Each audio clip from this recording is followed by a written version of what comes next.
Assalamualaikum warahmatullahi ta'ala wabarakatuh. Perkenalkan, nama saya Ayu Mulyana. Saya dari Politeknik Piksi Input Serang, jurusan D3 Akuntansi semester 4 dengan NIM 20624011127. Baik, di video kali ini saya akan menjelaskan tentang sekuritas dilutif dan laba bersaham untuk memenuhi salah satu tugas UAS dari Praktikum Akuntansi Keuangan Menengah. Dan dosen pengampunya adalah Ibu Esti Utami Pratiwi SE MAK. Baik, di sini saya akan membahas tentang sekuritas dilutif dan laba bersaham. Nah, investor tidak akan puas dengan hanya mengetahui laba meningkat ketika mengevaluasi laporan keuangan suatu perusahaan. Penghitungan laba per saham tidak hanya berdasarkan saham biasa yang beredar, tetapi juga berdasarkan jumlah lembar saham yang akan beredar. Jika sekuritas konvertibel tertentu ternyata dikonversi dan jika atas opsi saham tertentu ternyata digunakan, laba per saham akan menurun jika saham biasa diterbitkan karena pengonversian sekuritas dan penggunaan opsi sekuritas dan surat berharga yang akan mengakibatkan penurunan laba per saham disebut sekuritas dilutif.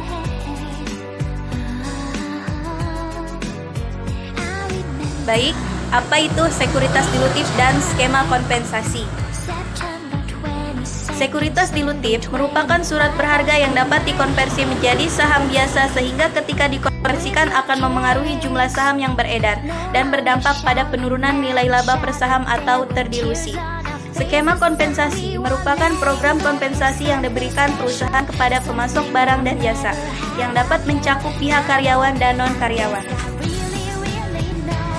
Nah, di sini yang pertama ada opsi saham atau ESOP, merupakan kontrak yang diterbitkan oleh investor untuk dijual kepada investor lainnya. Yang kedua yaitu waran saham, merupakan opsi yang diberikan oleh perusahaan kepada pemilik waran untuk membeli saham dengan harga tertentu dan waktu tertentu. Tujuannya adalah untuk membuat sekuritas lebih menarik. Pemilik saham sebelumnya memiliki hak didahulukan untuk membeli saham. Nah, untuk kompensasi manajemen dan karyawan. Nah, yang ketiga yaitu utang konversi, merupakan surat utang yang memberikan fitur opsi bagi pemegangnya untuk mengkonversikan menjadi perusahaan selama atau pada tanggal tertentu. Nah, selanjutnya di sini ada saham preferen konversi, merupakan saham yang memiliki keutamaan dalam pendistribusian laba.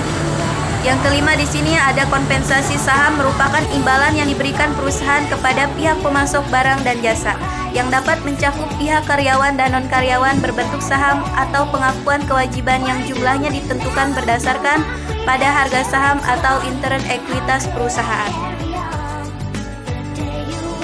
Nah, di sini ada saham preferen. Dengan contoh soal, Gayo Company menerbitkan saham preferen konversi 2.000 lembar dengan nilai nominal sebesar 25.000 lembar per saham.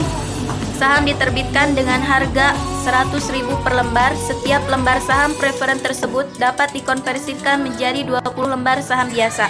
Dengan nilai nominal 1.000 per lembar diminta buatlah jurnal. Yang pertama untuk mencatat transaksi penerbitan saham preferen konversi tersebut. Yang kedua, pada saat saham tersebut dikonversi, pada saat nilai pasar saham biasa 6.000 per lembar. Yang ketiga, pada saat saham preferen tidak dikonversi tetapi dibeli kembali dengan membayar Rp240.000. Nah, saham preferen dikonversi. Jurnal untuk mencatat transaksi penerbitan saham konversi tersebut yaitu kas sebesar 200 juta, saham preferen 50 juta, premi saham ekuitas konversi 150 juta, jurnal pada saat saham tersebut dikonversi saham preferen 50 juta. Baik, saham preferen 50 juta, premi saham ekuitas konversi 150 juta, saldo laba 40 juta, kasnya yaitu 240 juta. Nah, oke, lanjut. Di sini ada waran saham dengan contoh soal yaitu PTS menerbitkan obligasi dengan waran 5 tahun.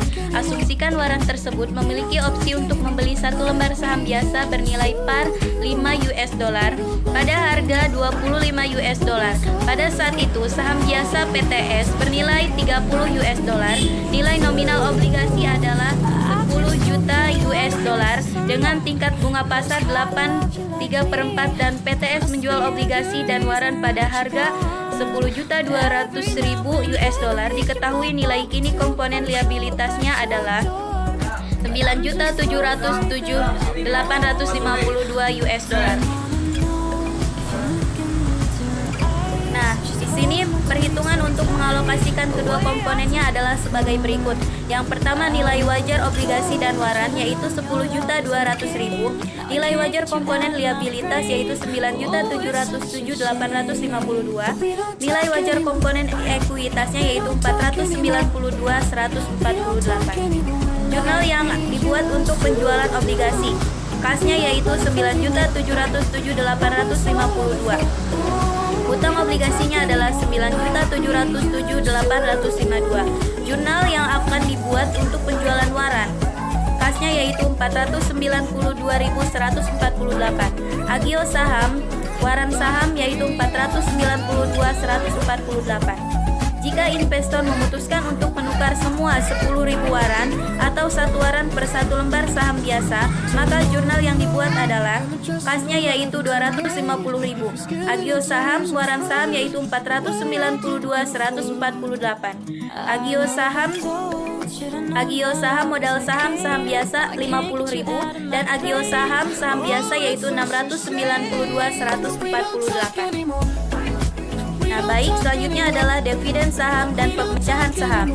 Jika dalam suatu tahun perusahaan membagi dividen saham atau melakukan pemecahan saham, maka saham beredar sebelumnya tanggal pembagian dividen saham atau sebelum tanggal pemecahan saham harus disajikan ulang. Sedemikian rupa sehingga seolah-olah pemecahan atau pembagian dividen saham tersebut terjadi sejak awal tahun. Nah, penyajian ulang sama dengan 1 ditambah jumlah lembar dividen saham yang dibagikan. Total saham beredar sebelum adanya dividen saham. Nah, selanjutnya dividen saham dan pemecahan saham. Contoh soalnya yaitu berikut adalah data saham beredar PT Utama pada tahun 2017. Nah, tanggal keterangan saham beredar 1 Januari 2017. Saldo awal saham biasa yaitu 90.000. Nah, 1 Maret 2017 menerbitkan saham baru 30.000 lembar 120.000.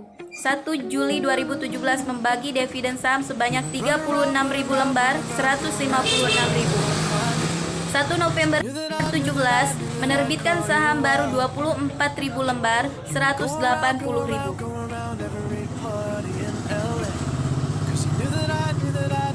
Nah, di sini contoh soalnya yaitu Grenka menerbitkan 10 lembar obligasi yang dapat dikonversi dengan nilai nominal 25 juta pada awal tahun 2013. Obligasi tersebut memiliki periode 4 tahun dengan bunga nominal 6%. Grenka menerima kas sebesar 250 juta pada saat obligasi diterbitkan. Saat obligasi dapat dikonversi menjadi 250 lembar saham dengan nilai pasar 10.000. Suku bunga pasar untuk obligasi sejenis adalah 9.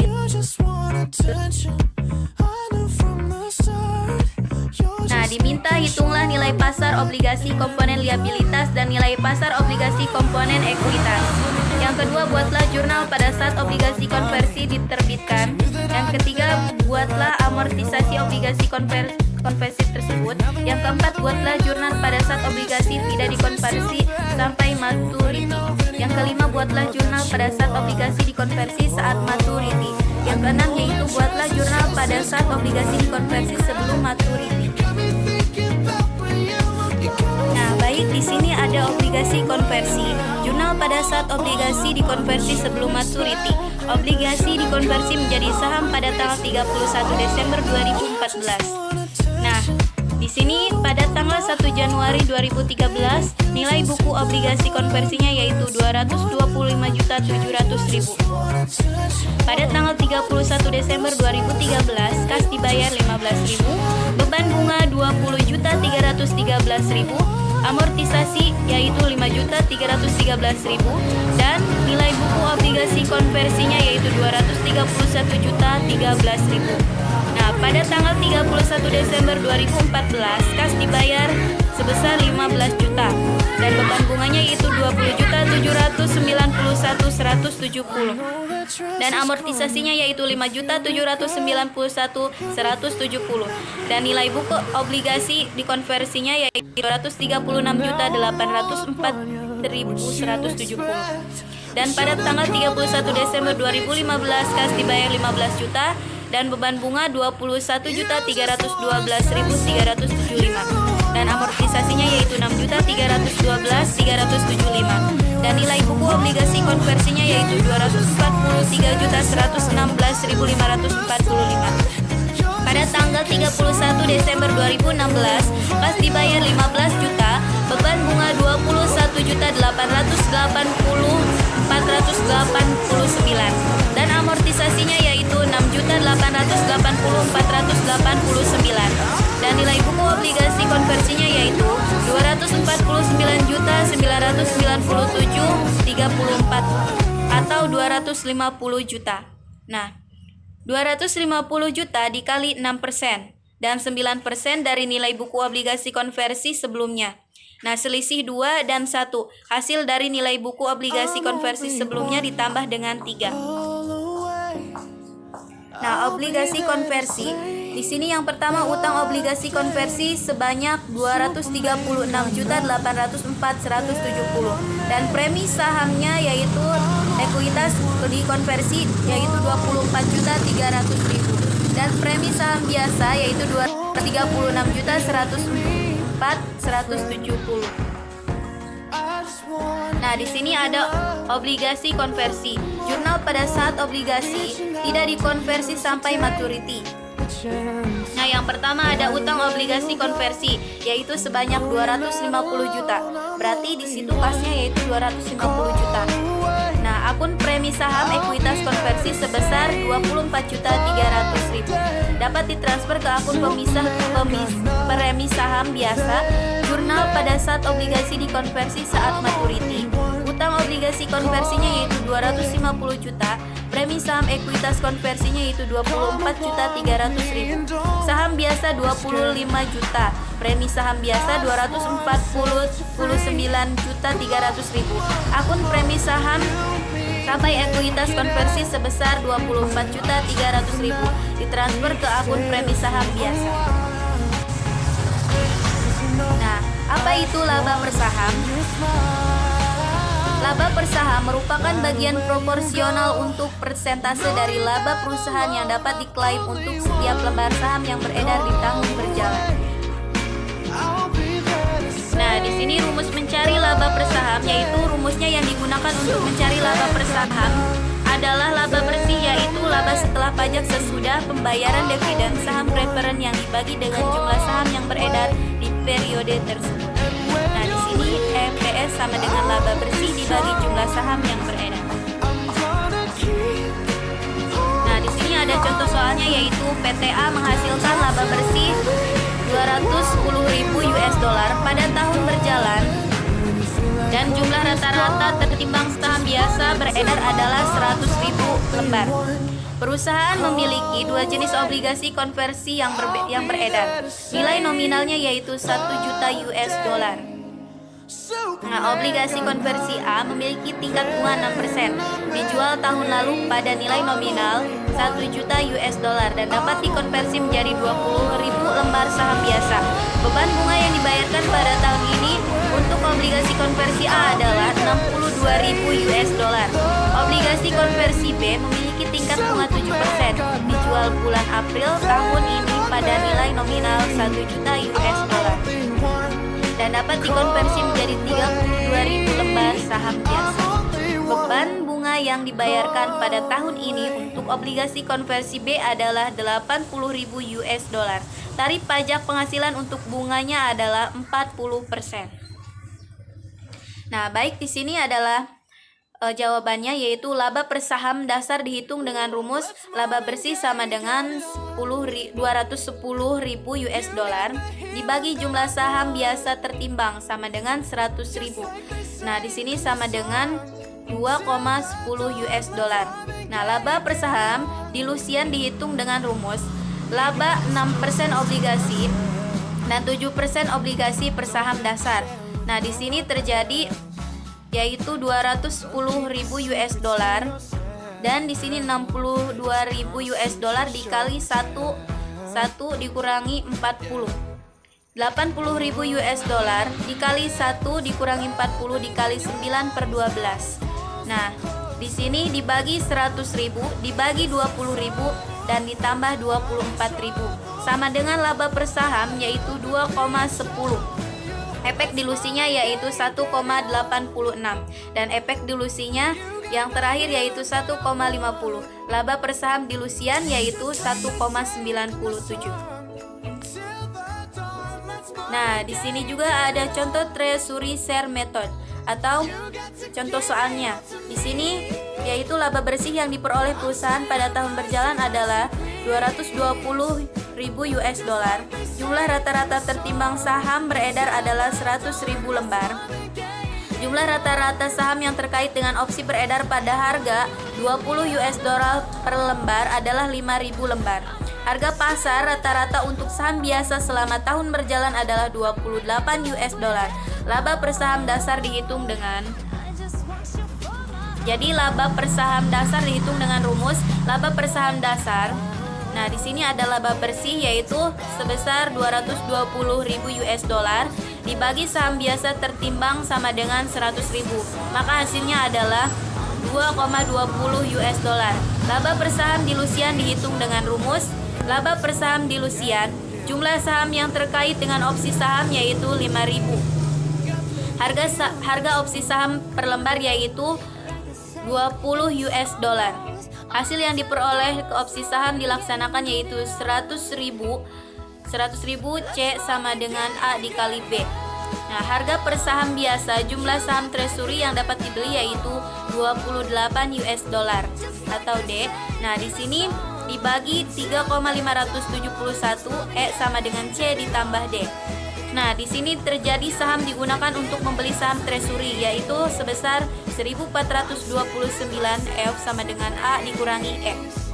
Nah, di sini jumlah tertimbang saham beredar yaitu 100.000 dan di sini dibagi dengan total jumlah tertimbang saham beredar yaitu 101.429. H sama dengan F dikurangi G. Nah, laba bersihnya yaitu pada periode berjalan sebesar 220.000 US dollar. Dan di sini 217 K sama dengan H ditambah 1. Tambahi. Nah, sekian dari saya. Kurang dan lebihnya mohon maaf. Wassalamualaikum warahmatullahi taala wabarakatuh. Semoga video ini bermanfaat untuk kita semua dan menjadi pembelajaran untuk kita sama-sama. Saya Ayu Mulyana pamit undur diri. Wassalamualaikum warahmatullahi taala wabarakatuh.